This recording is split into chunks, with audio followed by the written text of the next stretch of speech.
Fantastic. Then I want you to do this. Trust this. Close your eyes. Just close your eyes. Don't look at me, close your eyes. So I want you to take you back to your geography and find out your bearings as well. Show me where your true north is. With your finger lifted high. Don't open your eyes, please. Just show me where your true north. Remember your true north. Remember your compass. There was a north, south, east, and west, northwest, right? I can see some people who are, right? This is just to also let you be aware that it is good to follow instructions. So if you don't open your eyes, please don't open up your eyes. If you have to raise your finger higher, please don't get tired. So raise it higher and show me your true north where it is. Fantastic. Hold it like that. Then open your eyes. Look at your neighbor. Ask your neighbor, is that your true north? Ask your neighbor, is that your true north? Okay, don't put down your finger. I want now to just consult my compass here to see what grade I may award you this morning, right? If you didn't get your true north. So look at your neighbor. Be ready to tell your neighbor, congratulations or shame on you, right? If they get it right? Or if they got it wrong. Alright, let's see. From my compass, if I may take the direction, I know the guys who are facing you this week, like Dr. Shem and Melvin, but I want to go with the majority. This is democracy.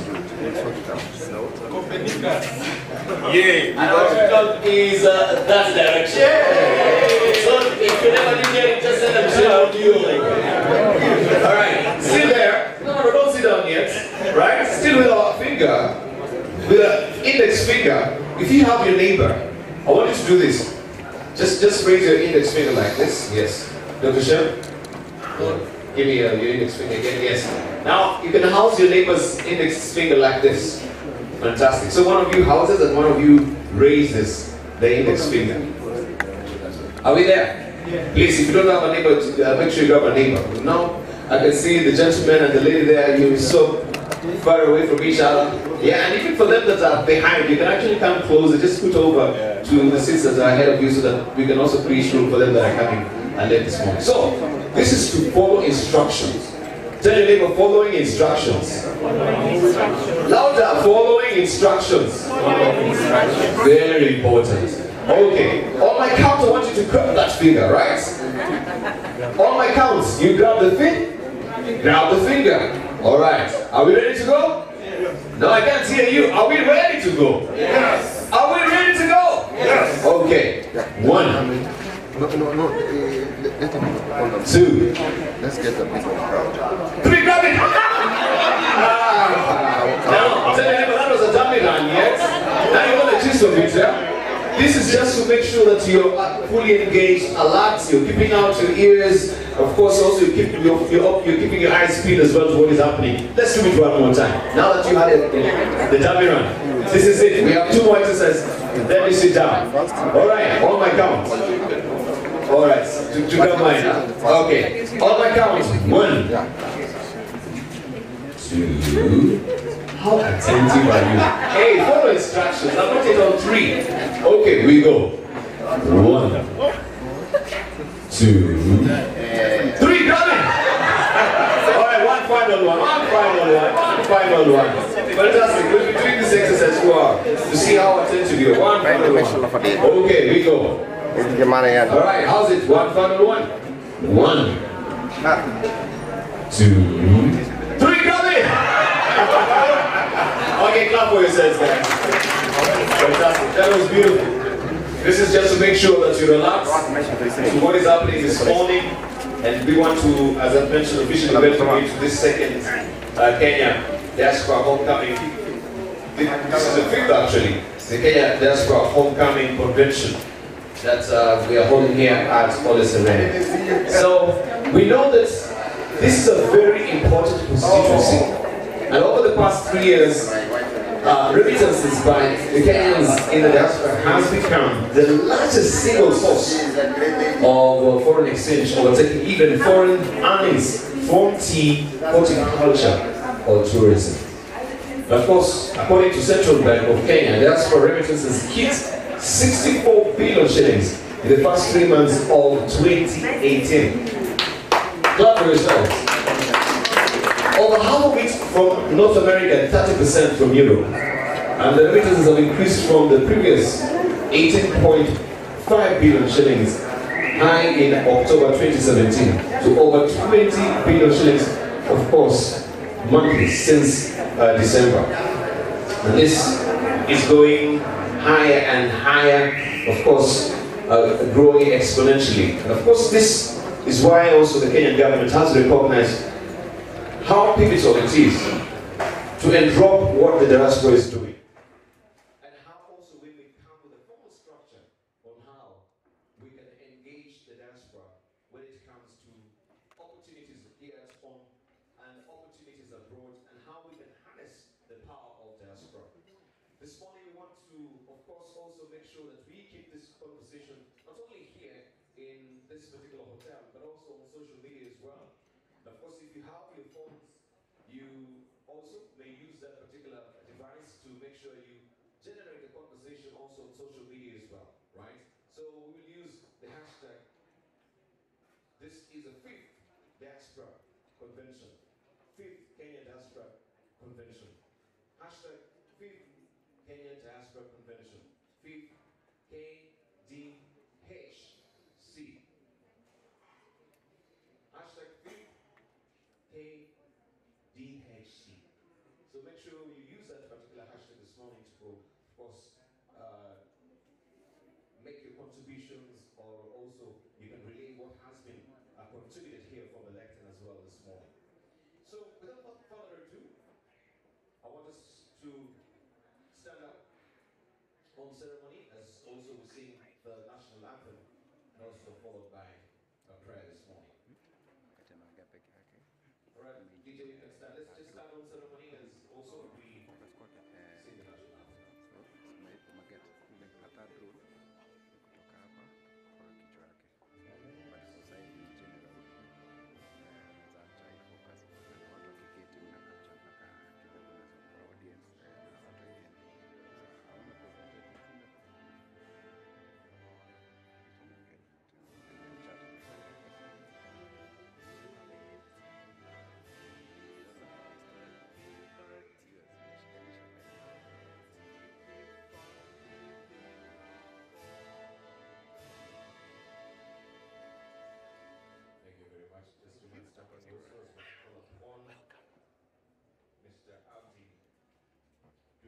Just come also to the front to also usher us in front of God and dedicate this convention before the Lord as well. All right.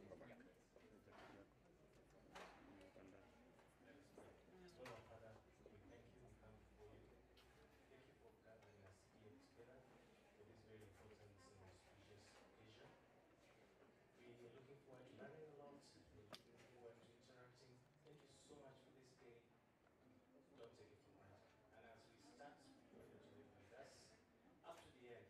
And having learned a lot, we will be careful to do this. We pray this, believing and trusting in you. Amen. Good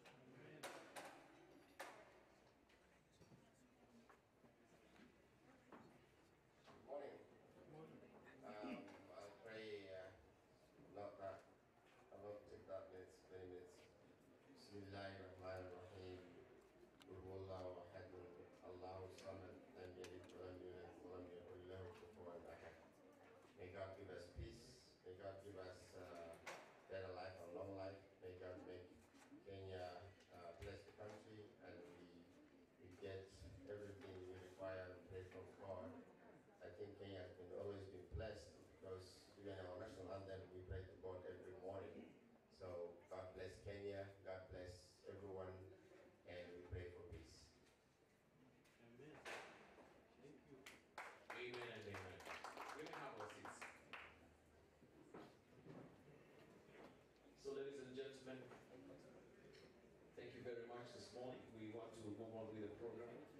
And as I mentioned earlier, you're warmly welcome this morning at our diplomats commissions as well, who are here, and representatives from various institutions that are here also. You're highly welcome, and our distinguished guests as well here on the podium. Moving on, I just want to call upon the event director. This is Ken Viso will come also to the podium to give us opening remarks. Hence, if you're here, and we just walk over to the podium this morning so that we may continue pace with the program.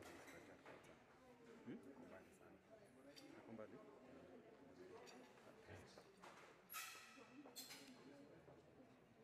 Right, since Kent is not around, we'll just continue with the program.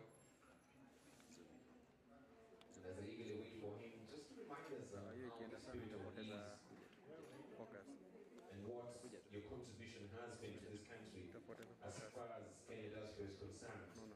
We know there are a lot of structures, but also the government and the Ministry of Foreign Affairs have done so far in terms of making sure that also we have policy and we have regulation when it comes to diaspora. This has remained most importantly amorphous because there hasn't been any conversation that has been very, very engaging in terms of making sure that there is a particular intent and deliberation in formulating and also implementing these particular policies.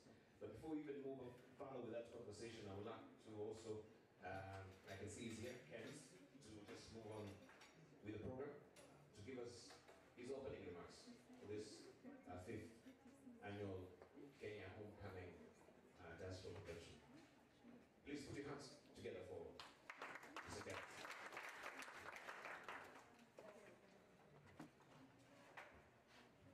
Thank you, Duban. I can assure you that I don't know anybody else from Duban. I think you're the only parent. So the parents must have been very creative with that name. Good morning, ladies and gentlemen. That enthusiasm, I hope, will not greet our key guests when they come. Good morning, everyone. Good morning. That is more like it. We thank you and we welcome you to our 5th homecoming convention. As you are aware, every year we chose December because that's when many diaspora traditionally come back home. And that's why we call it homecoming. But as you've been told, this is our 5th event. And a lot of good things have happened in the diaspora community. One of the things is that you find that we're involved very, very much at the center of the leadership of this country. In fact, many key decision makers in this country are our members and their diaspora returnees. All the good things we've had at the central bank, Kenya, the governor is one of our most prominent diaspora returnees. Some of the counties that we had who are doing a lot of innovative things, such as Makueni, Kisumu, Vihiga, are all led by our members who are diaspora returnees. Some of the CSs, including Dr. Alina, who will come, who will be one of our guests here, are diaspora returnees. But more interestingly, we are also exporting very high caliber manpower around the world. In fact, our chief guest at this convention is what we say our most prominent diaspora globally, Dr. Mukisa Kitui, who is one of the great Kenyan examples of export of Kenyan talent. Of course, we have Dr. Nancy Onyango, who is a director at the INEM.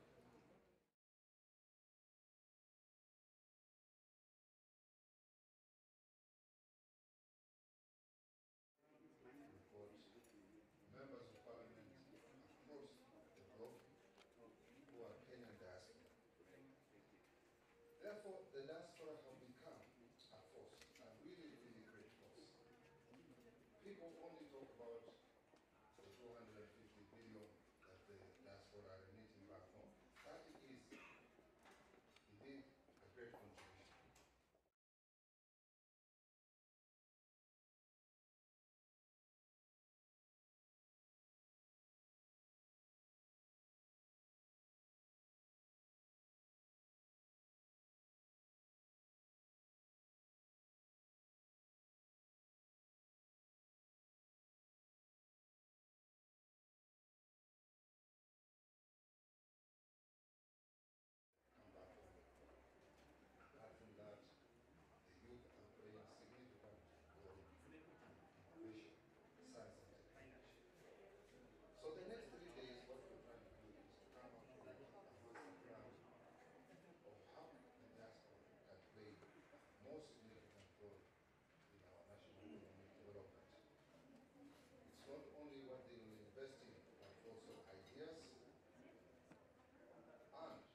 what diaspora are doing. So as we network, we will also try to find out how can you expand whatever you're doing locally onto an international platform. And the diaspora will give you that chance. We have global offices. If you go to Texas, you find a very strong organization there. If you go to New York, if you go to Washington, if you go to London, if you go to Helsinki, you go to Stockholm, you go to South Africa, you go to Uganda, we are present. Now, some of those are very interesting. Some of, like South Africa, we have a lady group. We have in the US, the Kwetu group.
Not only an economic force, but in terms of decision-making and policy shaping in this country. So, my aim is purely to make sure that the agenda meets your expectations. It's also my responsibility to make sure that you interact in the context of what platforms we put together here. But also, more importantly, that after the conference, we can avail our global platform for you, advertise your brand, advertise your business, to reach out even to the diaspora when not here. We will have live streaming of this event. So as we are showing and we're discussing here, the whole world is listening and watching. And in our convention last year, we had a lot of online discussions and real-time discussions from the diaspora globally. So, ladies and gentlemen, I would like now to hand over to our event organizer. Where is Patience? I would like Patience to come and give you some housekeeping rules, but please feel welcome and to make the maximum use of the platform.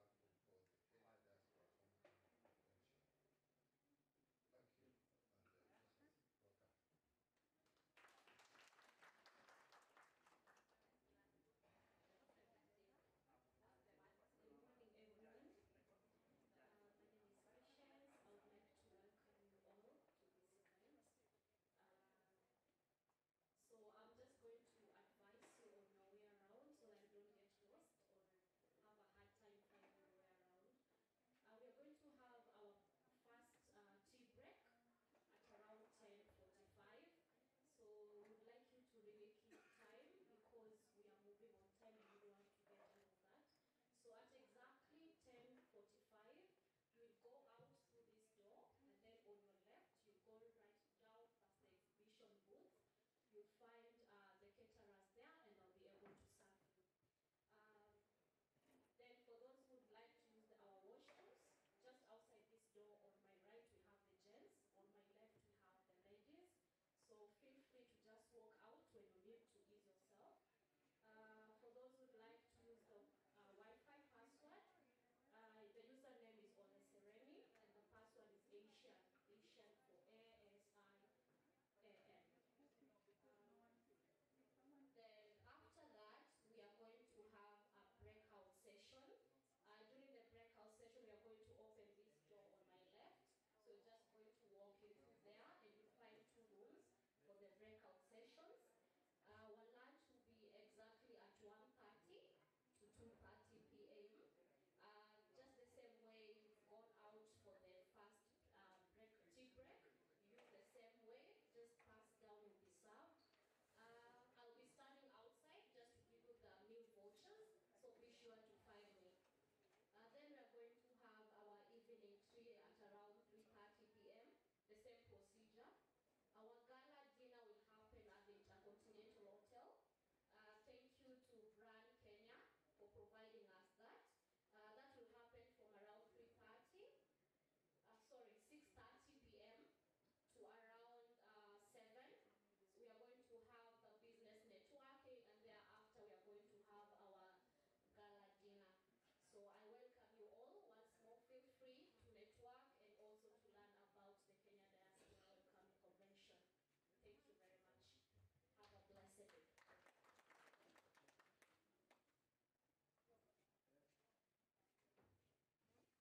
A round of applause again for Patience. Thank you, Patience. Of course, just to remind you, a tender reminder there that the hashtag that we're using this morning is hashtag KDHC, right? So if you have your Twitter handle, you can head over to your Twitter handle and start also tweeting about that. As Kent mentioned or commented earlier, he said that, of course, this conversation also generated, or this particular convention last year generated a lot of conversation on social media. So you can head over there to the Twitter handle hashtag, or to a Twitter handle hashtag KDHC. That is what we're using this morning. I did mention earlier before we welcomed Kent on the podium that the government recognizes how pivotal this constituency is, and that's why also they've managed to come up with some policies as well. One of the key elements that we know also is the diaspora diplomacy, which is one of the pillars of the Kenya foreign policy. And we know also from the Ministry of Foreign Affairs, they came up with the Kenya National Diaspora Policy as well. But this has not really generated a lot of conversation. So how can we take it from a policy where it is right now, dust it off, and make sure that it is activated, so that we know what are the elements and what is predicated on this particular policy that will try and mesh people who are from the diaspora coming back home, where there's a good spawning ground of investing and also broadening product portfolio where they can actually invest as well. So on this note as well, I want to welcome on the podium Ambassador Dr. Josephine Ojambo. She's the outgoing Deputy Secretary General Commonwealth Secretariat, to talk to us a little bit on that particular front. When we talk about diaspora and diaspora diplomacy, where do we drop also comments on this? So, Patience, Dr. Josephine Ojambo, she's just right behind me. You can put your hands together and make me welcome to have the speaker of quick remarks this morning. Thank you very much, Your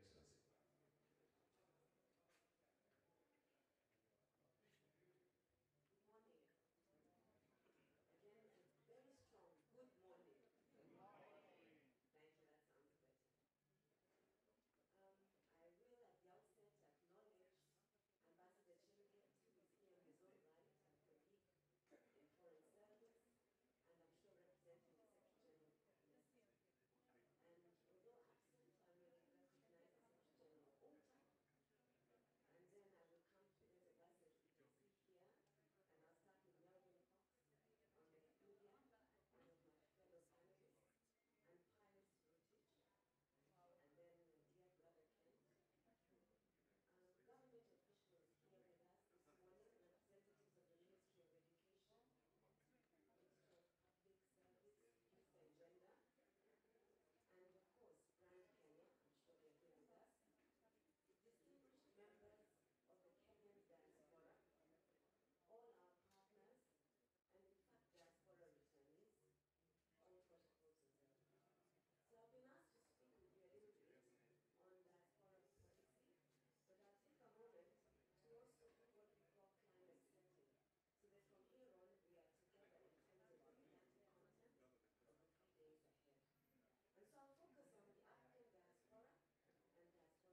is a diaspora?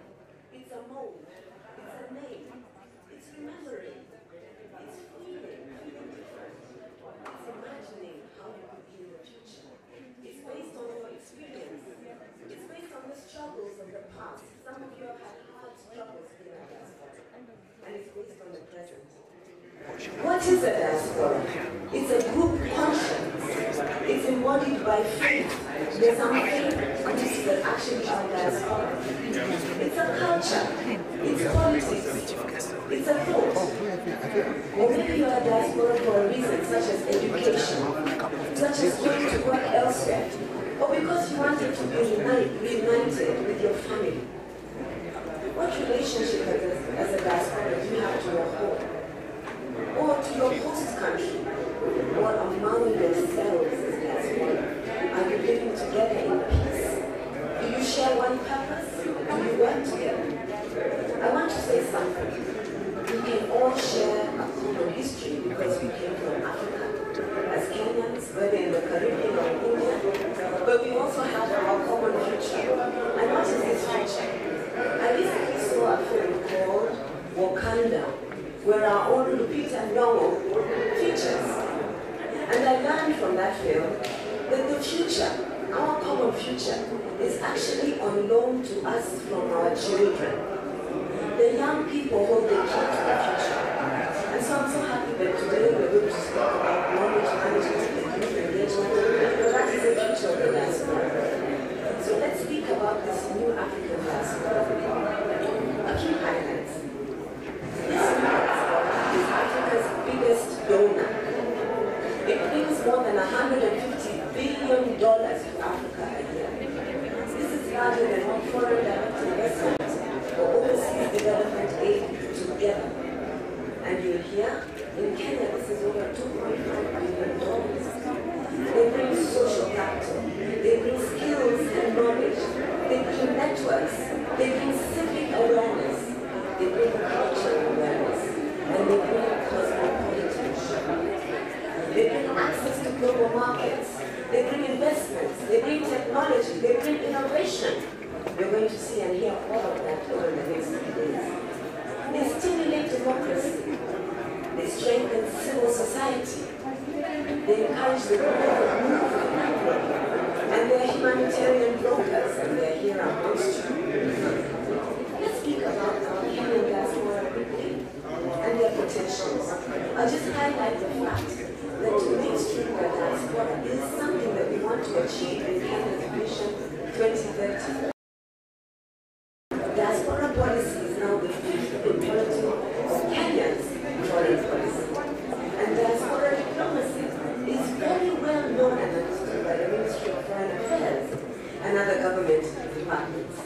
And you'll hear again about inward, forward remittances from the diaspora, which stood at $2.5 billion in 2015 and are set to double by 2020. And you'll also hear that diaspora today are allowed to vote and they have dual citizenship. And that this provision is to be achieved in a stepwise manner. You'll also hear that our policy in Kenya promotes tourism, talents, diverse brain drain, and also the development of a diaspora portal within our government framework. Today, amongst us, we have county governments, and we're going to talk with them about how they can play a central role in providing a framework for Kenyans abroad to engage with them. And counties themselves are expected to come up with a framework for the diaspora engagement, including tailor-made incentives and investments. But what are the future engagements that we'll discuss over the next 3 days? There'll be joint programs with the diaspora in health, in education, in women's empowerment, in science, in technology, in politics, in youth programs, in wildlife and tourism, in faith-based services, in university programs, with sportsmen and sportswomen, with opinion leaders, with entertainers, and with champions of thought. We have such a rich program from you. Matter. Many stories matter. Stories, especially the Eurocentric ones, have been used to dispossess and to malign. But stories can also be used to empower and to humanize. Stories can break the dignity of a people, but stories can also repair the broken dignity. The American writer Alice Walker wrote this about her southern relatives who had moved to the north. She introduced them to a book about southern life that they had left behind. The way one of you will talk to your diaspora 3 generations into the future about your life today. They sat around reading the book themselves, listening to her read the book, and a kind of paradise was regained. So I'll conclude my remarks today with that thought, that when we reject the single story, and when we realize that there is never a single story about any place, we regain a kind of paradise. So let's tell our story over these 3 days of the Kenyan diaspora and how they can engage in national development. Let's tell the Kenyan story, the Kenyan-centric story about our common future. Let's regain our Kenyan paradise. Let's hold on to this opportunity. And so, I'll give you a few remarks about this particular setting. We've had several briefing meetings before we got here today. Meetings with national leaders, with government leaders, with business and NGO leaders, with faith-based communities, with youth and with women and with others. We as an organizing committee have worked very hard to bring these 3 days to you, and we do look forward to you appreciating our hard work. We've been led by the Honorable Shamu Tuono, who is out, and I hope he realizes we appreciate that. And so I want to, together with the organizing committee, give you a little bit of climate setting, and I thank you for listening to me.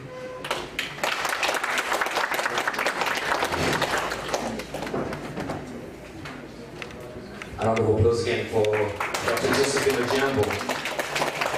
Let's regain our paradise, she says. And let's tell our story. That's why we're here for this 3 days where we'll be holding this particular convention and continuing with the conversational pace about what is happening in the diaspora. A lot has been happening in the diaspora, as you will get to also notice throughout the convention. First of all, just to remind you also in 2003, we had the extraordinary summit of the Assembly of Heads of State and Government of the African Union. And it's in its meeting, which was held, I think, in February 2003, they declared that the African diaspora as the 6th development region of the continent. And I think that is a salutary effort also from some of these institutions, from the African Union and other bodies like COMESA as well. We want also to say thank you so much to Dr. Ojambo and of course the team for making sure that yes, we continue with this conversation annually, and for the salutary efforts they've put forth to make sure that we are here this morning. A round of applause again for them as well. A good one. Raise your index finger. Right, for them that are joining us this morning, we raise our index finger. Ask your neighbor, where is your index finger? I can't see it. No, I can't hear you asking. Where is your index finger? Ask your neighbor. Right, I want you to touch your neighbor and just also pop their ribs a bit and tell them, hey, are you here? Are you alive? Pop their ribs again. Tell them, are you alive? Good. Chuck Swindoll says that wherever you are, be there. Wherever you are, be there. You might be here, but your mind is far away. So he says, wherever you are, apply yourself. Wherever you are, get engaged fully, right? All your faculties, let them be here. And of course, be part of the process, be part of the conversation as well. Let's continue with the program, and I want to welcome some youth representatives here this morning. I was waiting for Kent to tell me who these youth representatives are. But if you're here, of course, you're supposed to be giving us your remarks this morning briefly. I'll welcome you to the stage this morning to just tell us 1 or 2 comments and what has been your experience as well, as far as youth is concerned as well, because that also is a big constituent in our country. We know over 70% of our population, they're below the age of 35. So in the meantime, as we get that sorted, I would want to now welcome to the podium Dr. Melvin Cox, State Merrill College, University of California, Santa Cruz, USA. And solely he's been focusing on Africa. This is what he lectures on. Africa, talking about Africa. Why Africa? He is here to tell us this morning, and we want just to thank him. I hope also that the jet lag is not really taking a toll on you this morning. You just arrived this morning? No, oh, since Sunday. Oh, so you're actually good and fresh to go. Thank you very much. A round of applause for Melvin as he comes to the podium as well. He was here last year, and of course also he's been particularly intent to make sure that we follow this convention and we see what some of the deliberations that we have, are they followed through as well. So he will tell us more about what he focuses on and why the focus on Africa, and also broaden understanding this morning. Again, put your hands together for Melvin.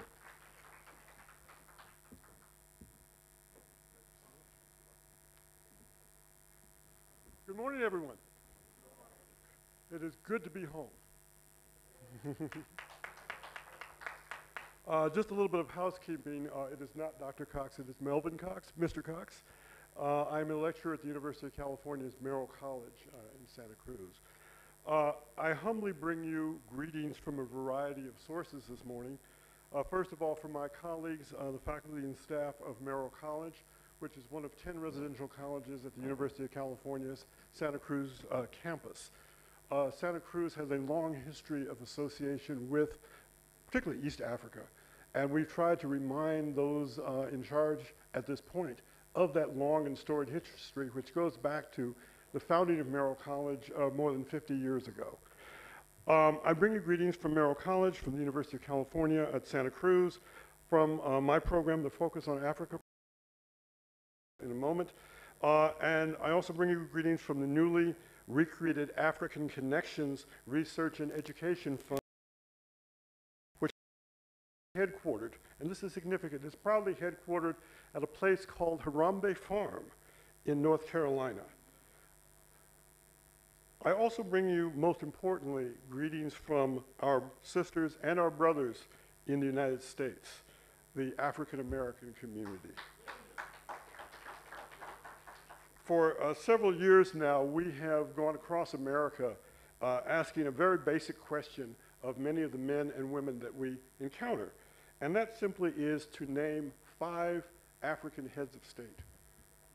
Years ago, we went to Washington, D.C. to the Congressional Black Caucus's annual legislative conference with a camera crew, and we were pretty confident that these esteemed members of the African American community, off the top of their head, to name at least 5, if not 10, African heads of state. We were shocked when only one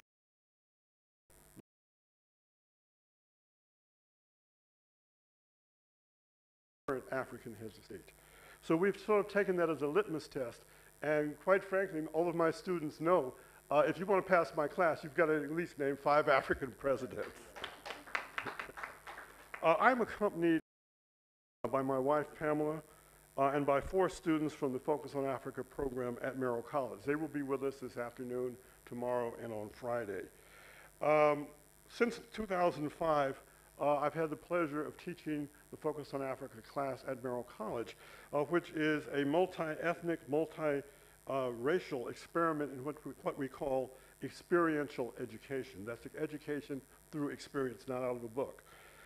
This is actually our 3rd trip with students to the continent. In 2015, we went to South Africa and to Tanzania. 2016, I had the pleasure of bringing some students to Kenya and also to Tanzania and to Zambia. And I'm very honored to bring the 4 students that you'll meet this afternoon here today. What we tell people, people ask us about what is Focus on Africa? And we say that our mission is really to build viable constituencies for Africa, both on campus and in the home communities of the participating students.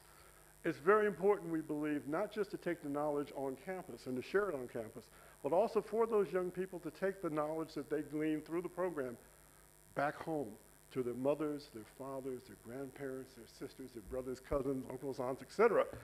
And therefore, we are educating the village, not just one person. We're educating the village. And I think that's very important to note. Why are we here? A lot of you may be asking, why am I an African American standing up speaking at the Kenya Diaspora Homecoming Convention? We are here for several reasons. One, to learn. Two, to observe. Three, to build educational partnerships with institutions on this continent. And most importantly, to engage with all of you. I'd like to echo the ambassador's brilliant call for unity. I think that's the key for all of us. And to also say that it is our sincere belief that we, as the daughters, sons, and friends of Africa, must play a role in defining how Africa is viewed and how she is portrayed throughout the world. Okay. Young people in Mombasa, in Cape Town, in Cairo, and Lagos must be able to engage with their counterparts in Toronto, in London, in Charlotte, North Carolina, and in my own hometown of Oakland, California. Over the next 3 days, we look forward to listening and to learning. We are deeply, deeply honored to be here with you. I thank you very, very much. Thank you.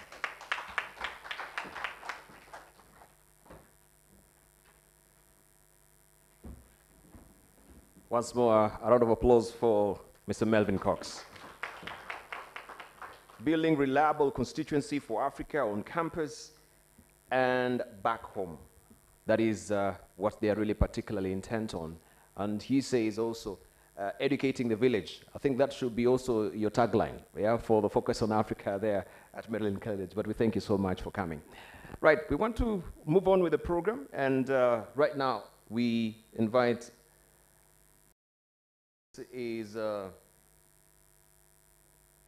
Kenya Investment Authority, Kenya Invest, and we don't have with us Dr. Moses Ikiara, who's the Director General, but we have Pius Rotich, he's with us this morning to, of course, send his apology and also to speak on his behalf. He's a General Manager, Investment Promotion and Business Development Services. And this is pivotal for us here in the country, yes, because how do we diversify and broaden our portfolio when we want to invest? A lot of us, we know that Kenyans are really fond of investing. One of them is real estate, right? Yeah, it is property, buying land. But how can we diversify that? That there are so many avenues where we can invest. Derivatives, you know, the security exchange are there, bonds are there as well. So all these remittances that is coming from abroad, how can we harness it instead of it now going to maybe to the property markets, where sometimes people fear that, yeah, could be. One day we'll have tend to today is high, tomorrow is down, so that particular zigzag sometimes can affect you in a way. But let's put our hands together and welcome Pius Rotich on the podium as well to give us his perspective, what they're doing from the Kenya or the Kenya Invest. Thank you.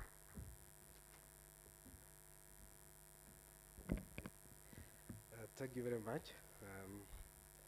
I want to take this opportunity to greet you very early in the morning, and I hope you've enjoyed your journeys, you enjoyed your stay in Nairobi, and good morning. Good morning once again. As actually my professor has just talked, I'm also a teacher by profession. I know he teaches, and he's really made his speech very well. It's actually according to a lesson plan. So I've also prepared my lesson plan so that at least I can take you through what is available at Kenya Investment Authority.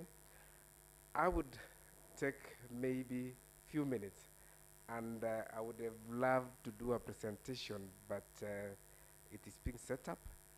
But I will only talk about 1 or 2 slides, which is very key, an overview, and then I can be available for one-on-one meetings and also during the exhibition. On behalf of the government of the Republic of Kenya, on behalf of the board of the directors, Kenya Investment Authority, and my own managing director, I wish to convey gratitude to you, and I would like to let you know that you are welcome back home in Nairobi.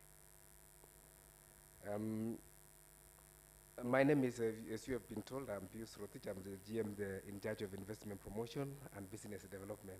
I'm part of you because also I'm diaspora. I'm a returnee from Germany, Deutschland. So I feel that we speak and understand the same language. I also bring you greetings from my own family. In fact, currently, after coming to settle in Kenya, after studies in Germany, my family also, and greater family, are living currently in Kansas City on Leyve, and they've actually just talked to me a few minutes ago to say hello to the people who have visited Jamhuri. Okay, so actually, as we speak now, actually my wife and my children have sent greetings. They are both in Kansas, but they are coming back on January 1st. Going straight to what is bringing us today, business. Let's discuss business here today. My role here, I've been sent to come here to come and talk to you how to get started in terms of doing business and investing in the country. We are called Kenya Investment Authority, and we are a Republic of Kenya State Agency and a Ministry of Industry, Trade and Cooperatives, and we are established under the Investment Promotion Act of 2004 with the mandate of promoting and facilitating investments. I know a lot of diasporans are eager to invest back home. Whenever I'm in the US, whenever I'm in Europe, you see a lot of diasporans asking the same question, how can I invest back home? I've sent money, but it's lost. So we want to talk serious business here. How can you invest back home? So, can invest, we do what we call investment promotion. We provide information on investment opportunities or sources of capital available and intelligence of business information which is available in Kenya. And as you know, Kenya is more than Kenya. Kenya is East Africa, Kenya is Africa. We also actually facilitate you to invest and expand to the region, because the survival of Kenya depends on the region. We do what we call investment facilitation. We assist in issuing investment certificates, necessary licenses and permits, and obtaining incentives or exemptions under various acts of law and regulation. We also do what we call investor tracking and aftercare services. So we have now a fully fledged one-stop center in Kenya to facilitate diaspora, to invest, to facilitate local investments, to facilitate local investors, to facilitate international investors.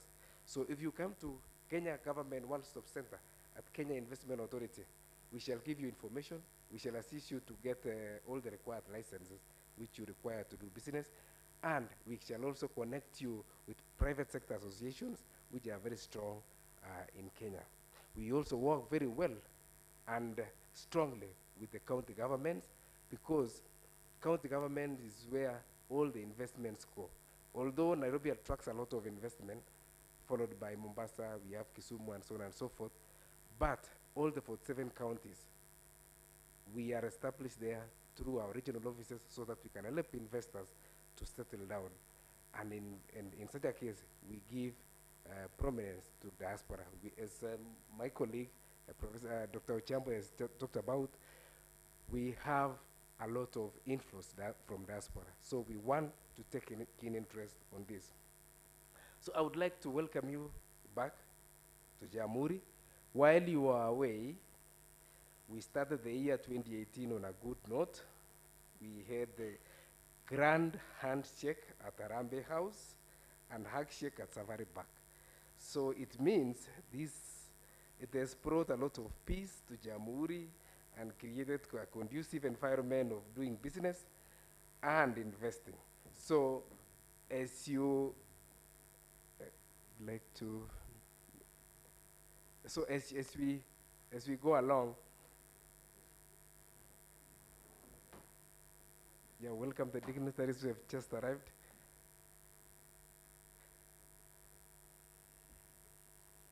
I'd like to welcome the Secretary General, my boss, Honorable Dr. Mugisa Kitui. Welcome.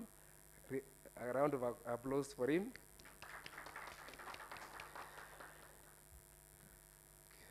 He used to be my boss when he was the Minister for Trade and Industry.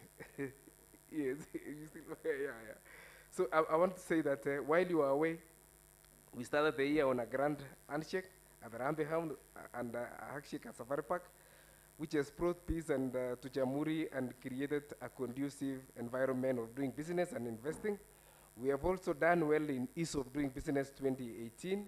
We became number 61 out of 190 economies from number 80 in 2017, and we aim at top 50 by the year 2022. We also did launch KQ Direct Flight to JFK, New York City on October 28, and we had a visit by our historical friends, Honorable Theresa May of UK, US First Lady Melania Trump, amongst others. We have also progressed well in the implementation of the Big Four agenda, an excerpt of the Vision 2030 as announced by the President.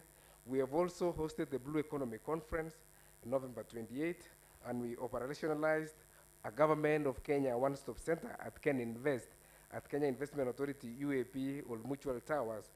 And to sum it all, we look forward to hosting you today so that we welcome you officially to Jamhuri. So I want to tell you that you are our good ambassadors to wherever you are. And the message we would like you to take when you go back, and the message we want you to receive when you are here, if you are going to do business in Africa, Kenya is almost a requirement. That is a quote from Stephen Hayes, the former head of the U.S. Corporate Council on Africa in Washington, D.C. He said so in 9 July 2014. Kenya's importance continues to geographically expand for them, for the U.S. people, and it is very important that you take that message to wherever you are. The importance of Kenya's diaspora event today. The Kenya government, of course, accepts and indeed admires the important contribution of our own who are living abroad to development of our country. And we want to tell you that you are very important to our economic development.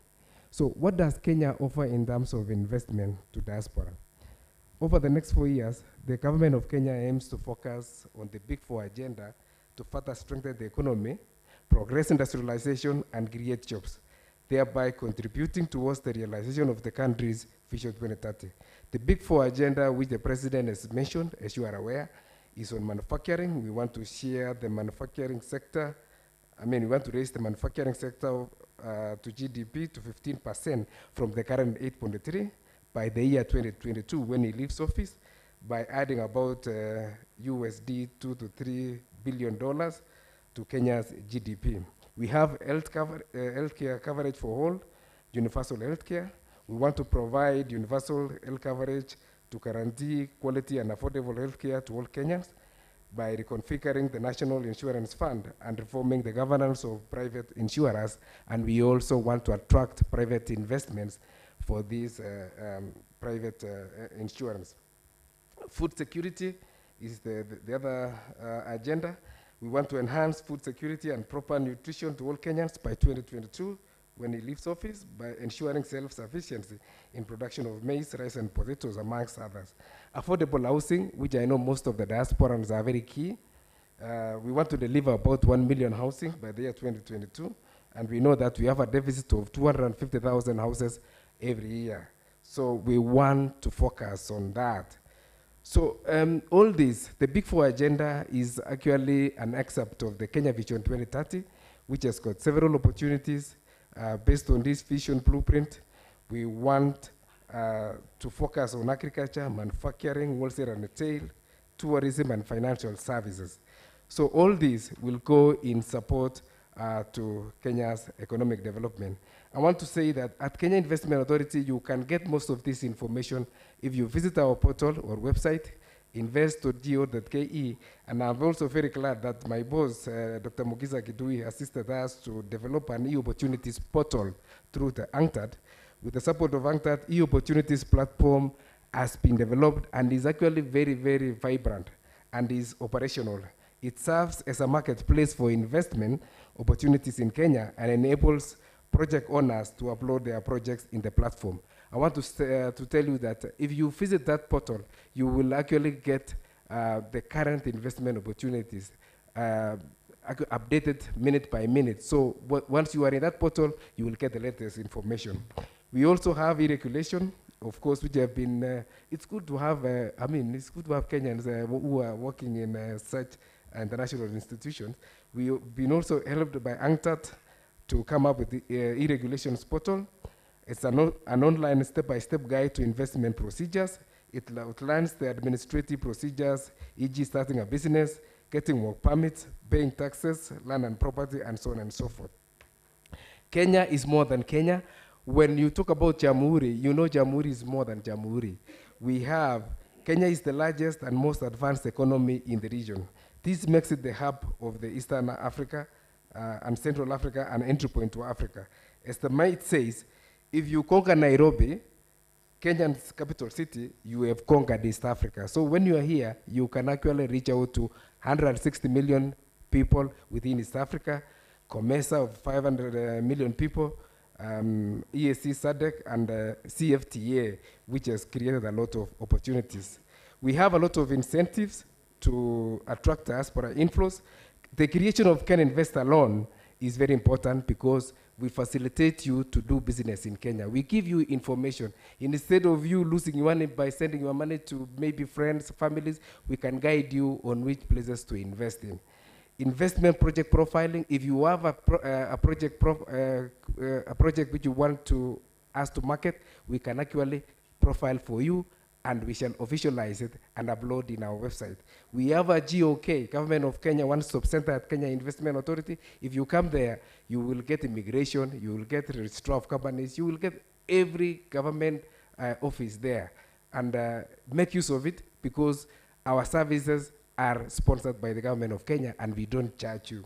We have investment guarantees, market access, as I've talked about, and we have created as a government EPZs, export processing zones, special economic zones, and industrial parks, which are actually selling very highly at the moment. Devolution is very important, and these are centers for excellence of economic development in the counties, and especially the Huduma centers, where you will get all the services. Of course, the incentive to attract diaspora inflows, capital goods and raw materials are zero rated. You can ask us, we will help you. Plant machinery equipment are duty exempt. Investment allowance in Nairobi, Mombasa, and Kisumu cities, 100%, 150% in those other parts of the country. So we want to say that if you visit our website, you will get most of information there. I wouldn't want to take a lot of your time, but I want to say that visit our one-stop center physically or online, and you will get guidance to doing business in Kenya. You can register your company there through a one-stop shop, apply for statutory requirements in be it PIN number from KRA, National Social Security Fund, and so on and so forth. Single business permit, we shall facilitate you.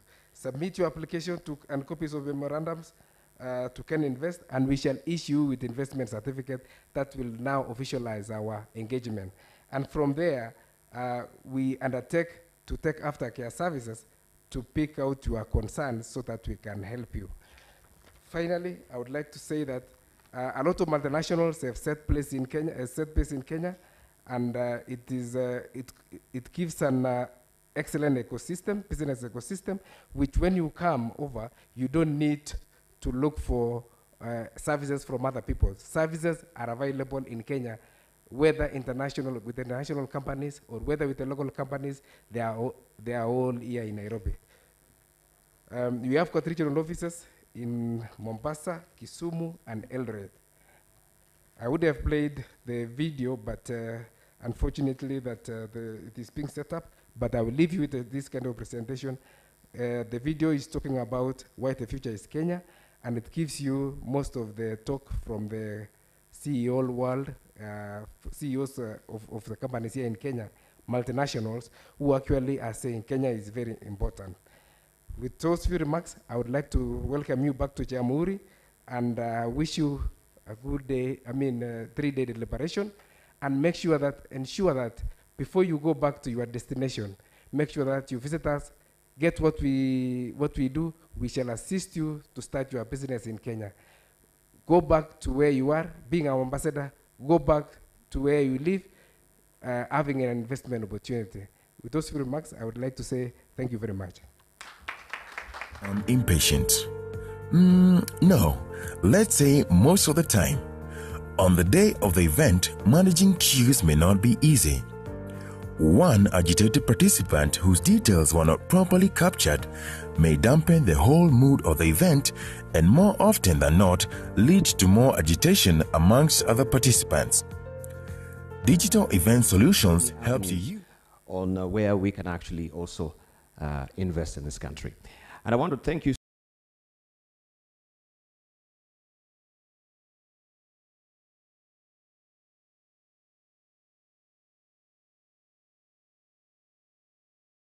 to get it right.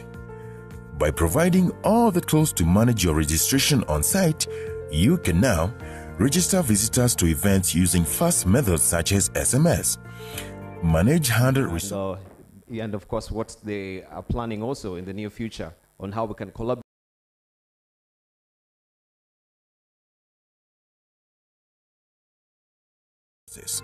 Access control, print badges with security features. Our product is fully synchronized to work both online and offline. This brings flexibility. And how can we implement it? What is predicated in this particular policy?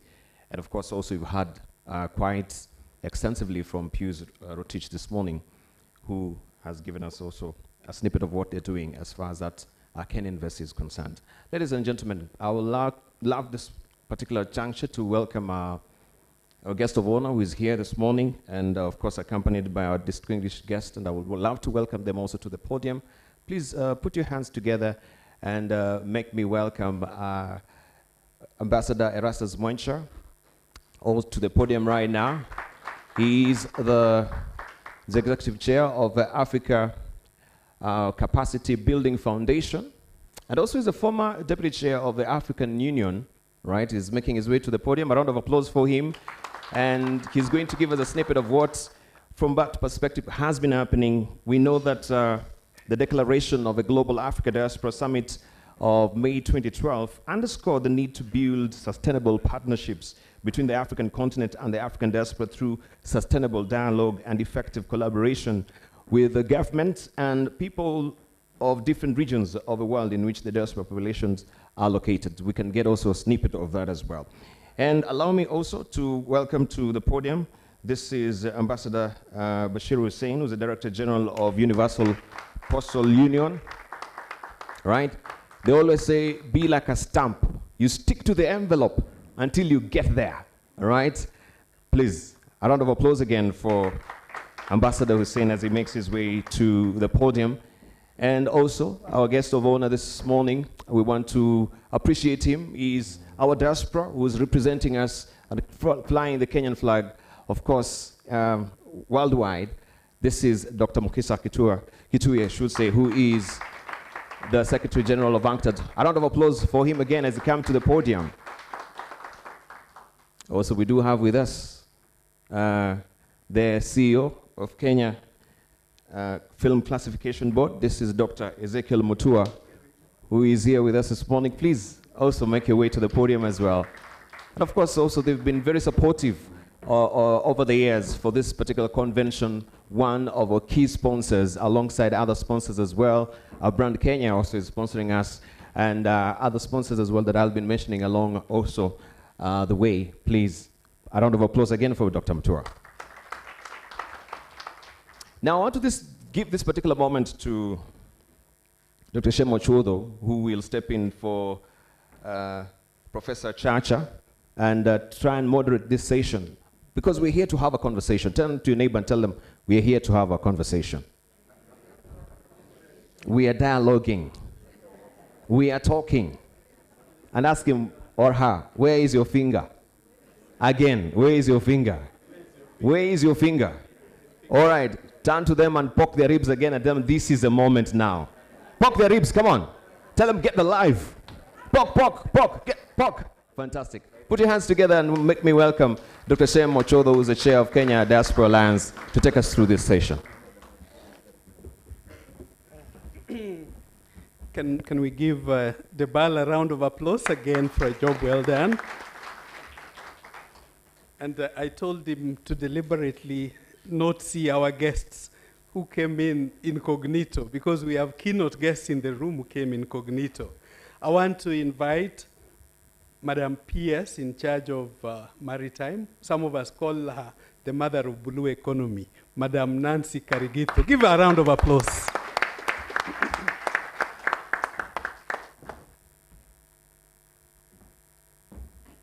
As she comes over, please.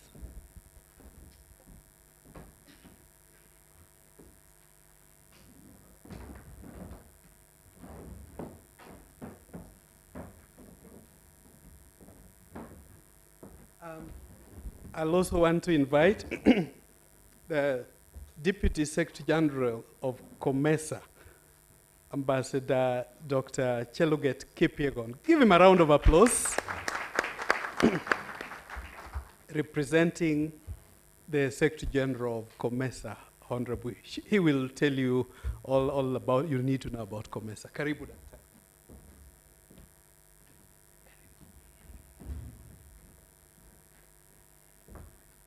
At this point, ladies and gentlemen, I want to invite, I know we shuffled the program a little bit. We're sorry for running a little behind schedule.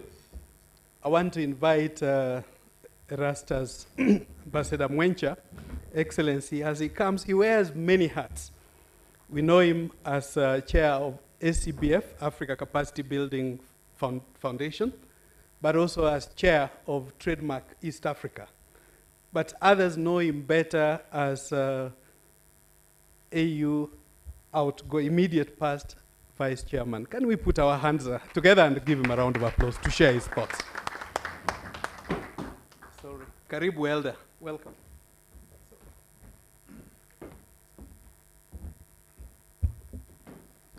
Thank you very much, and thank you for the work you are doing in this very important sector. I just arrived a few hours ago from, all the way from Peking, so I'm a little out of, balance, so forgive me. And I am just going, because I'm only grateful again that they allowed me to speak before my big brother, Dr. Mukisa Kitui, because when he speaks, you can't speak after him. He's such a terrific speaker that he takes the wind out of everybody. So let me go straight to talking about the subject, and I'm happy to see our elder here, Melvin, who spoke here. And I'm coming to talk about the diaspora from the African context. That's what I handled, and that's what I could do perhaps justice to. You know that the statistics about Africans in the diaspora is about 140 plus million people. And for Africa, from the diaspora, inflows in terms of finance, measuring the finance aspect, is about 70 billion US dollars. But what is important is not so much about those figures, it's the pool of resources that is within this diaspora, the 140 million odd people out there, in terms of expertise, capital, and the rest. In fact, you'll be surprised if you take, say, the Black Americans, put them together and, consolidate their resources, they beat any country in Africa in terms of GDP. That is the kind of pool of resources that you're looking at. For Africa, a strategic decision was taken way back in 2002 when the AU was being established. You know, AU has got 5 constituencies. north, east, west, central, and southern. But a strategic decision was taken that the diaspora would be the 6th constituency, meaning that it is as vital as Eastern Africa in AU. But a lot still needs to be done to realize that. And that there is what we call the ECOSOC, which also has a constituency within the diaspora, very important, that is representing all the people around the world that belong to the diaspora. I don't know whether it was Dipal was talking about the fact that there was a summit, just simply to say, following on that, that is the 6th constituency, a summit was held in Durban, in Johannesburg in 2012, which summit then developed an action plan, and I'll talk to that action plan shortly, with the diaspora. But having said that, let me go back and then talk about the diaspora. You know, the diaspora is not an homogeneous identity, and it also spans over a long period of time. A period of time starting from slave trade, those that went for education opportunities, you know, those, even the major flights that took place in the early 60s. So there is one big challenge about the diaspora. In fact, now we may be dealing with the 4th generation that is also going to diaspora, because the 1st generation is still very much keen to develop relations with Africa, and you had that discussion this morning, but it has been changing quite a lot. And because of that, it's not been easy to organize it because of the spread where they are, but also the diversity. I must say here that one of the things, we held another meeting, this was by the private sector in Ghana, where we were trying to reconcile ourselves. There are some people in the diaspora who still feel that they were let down, especially by the Africans who participated in slave trade. And we have said, let's come together. Just like the handshake that you talked about here, Mtua, that we can also have a handshake.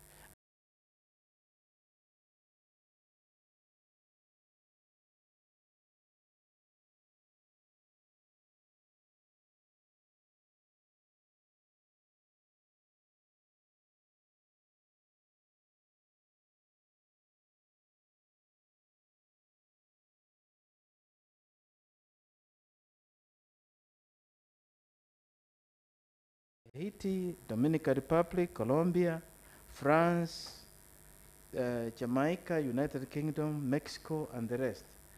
I don't think that is extremely important, but it's good to know that in Southern America, that is one of the areas where we can see the Africans really have had a very low deal.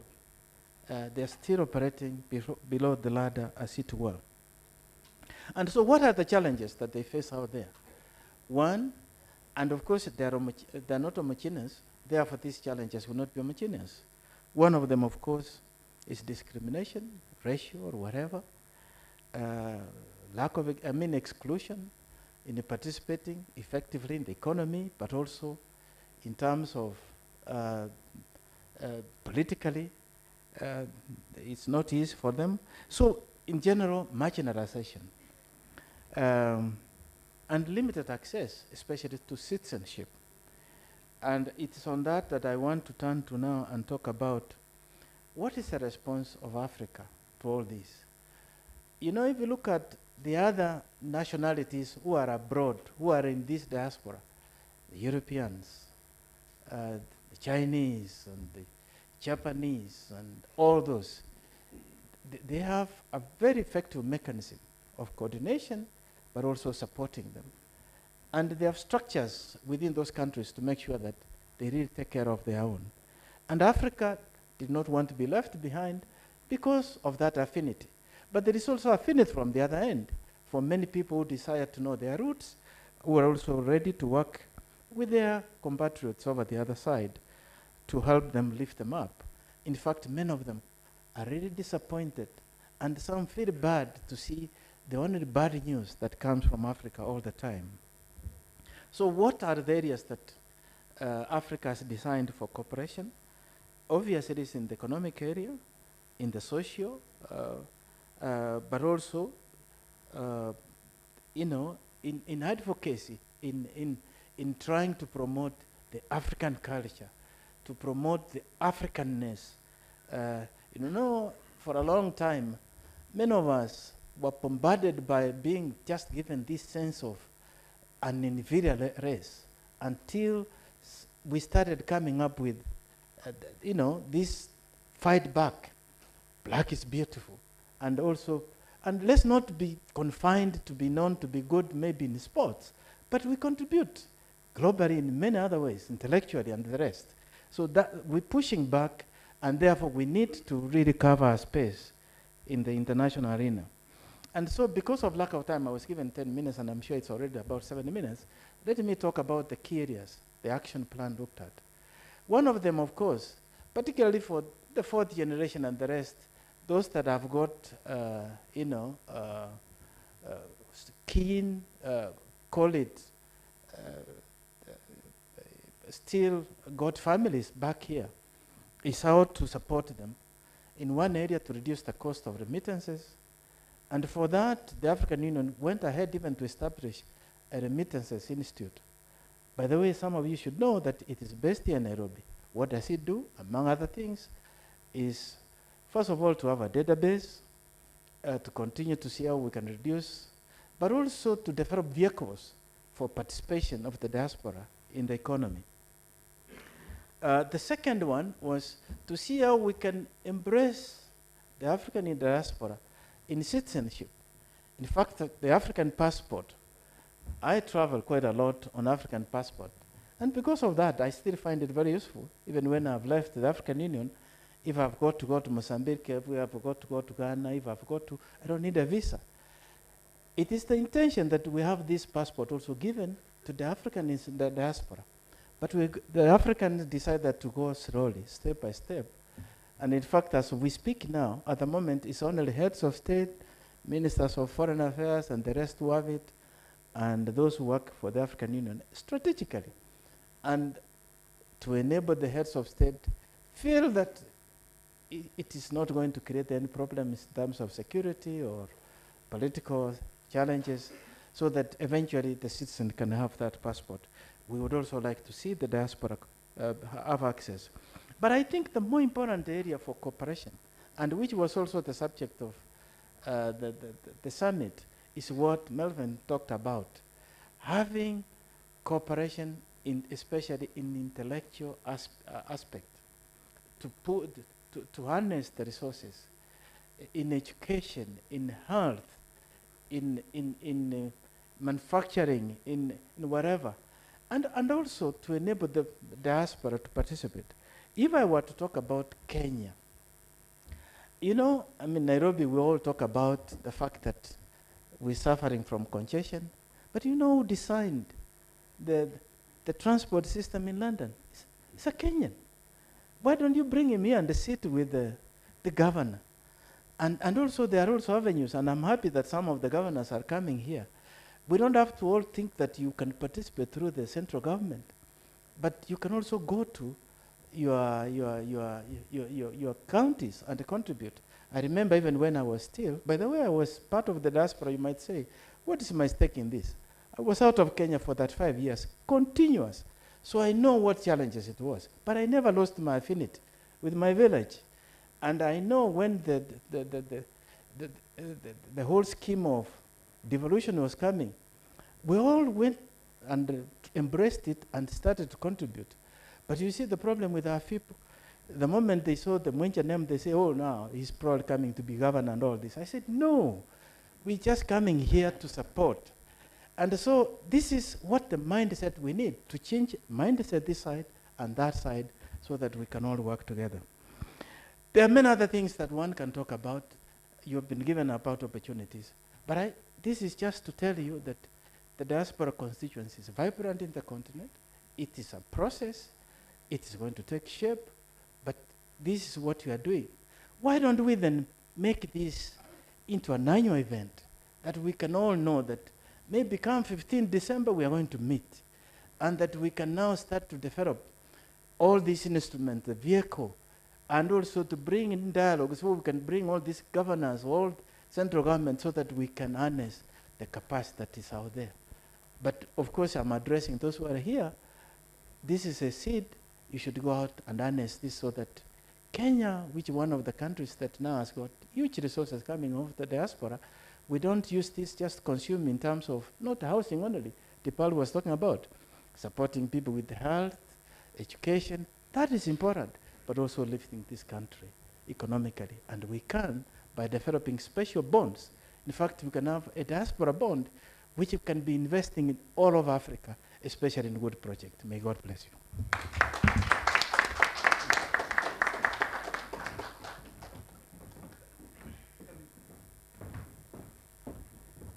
No, Excellency, Mwencha is an elder in my church, so I normally call him elder.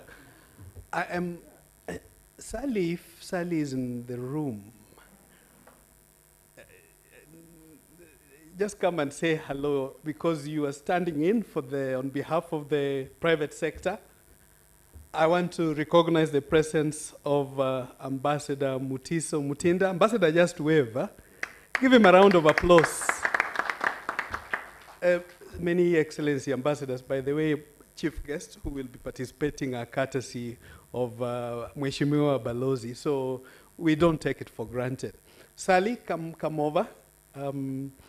GTC is one of our major private sector partners.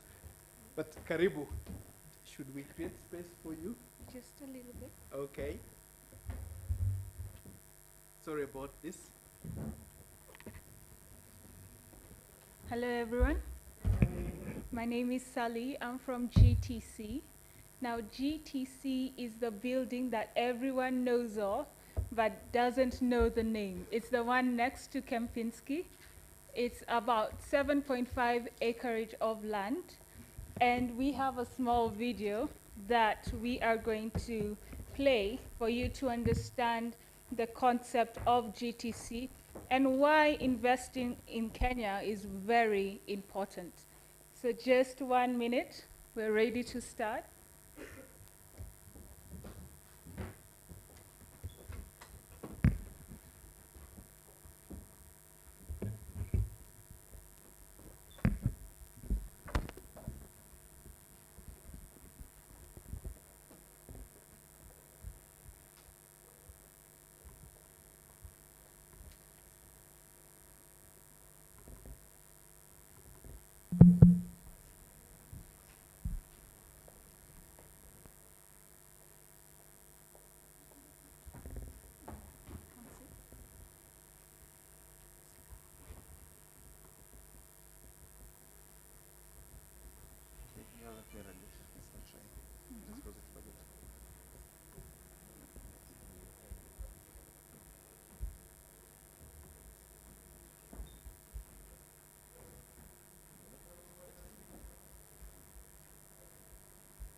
So we'll do the video later, and I'll just go through GTC and what it is about. Now, GTC is the Global Trade Center, and it's an ultra-high-end urban complex. That means it's seated on 30,000 square meters, and Avic Real Estate Development have invested about $40 million. So the magnitude of this project is quite great, not only in Nairobi, but East Africa in itself. So what does GTC include? Now, GTC includes 3A plus office building, about 42 floors. This is not only the tallest in Nairobi, but also the tallest in East Africa. We are also bringing the JW Marriott. Now that is one 5-star hotel, pure opulence, pure excellence in Nairobi. We also have 517 apartments. Now 517 apartments